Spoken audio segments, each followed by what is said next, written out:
ఆ సుగ్రీవుడు ఆ శిఖరం మీద కూర్చుని ఉన్నటువంటి వాడు మిగిలినటువంటి వానరములన్నీ కదిలిపోయి మృగాలన్నీ పారిపోతుంటే ఆయన కూడా ఎందుకు ఇలా పారిపోతున్నాయని ఇలా చూశాడు. రామలక్ష్మణులు అలా వెళ్ళిపోతూ కనపడ్డారు. వాళ్ళ తేజస్సు అంక చూశాడు. శంకితో వెంటనే ఆయనకి శంక వచ్చింది.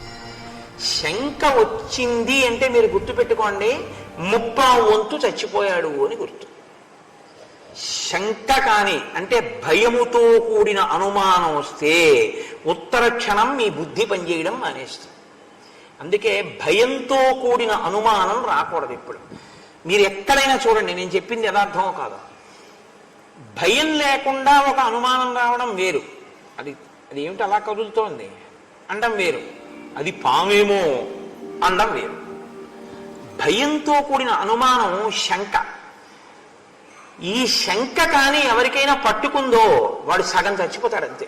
30 చచ్చిపోతాడు, 1/4 బతుకుంటాడు, ఇంకా ఊపిరి వలన బతుకుంటాడు అంతే.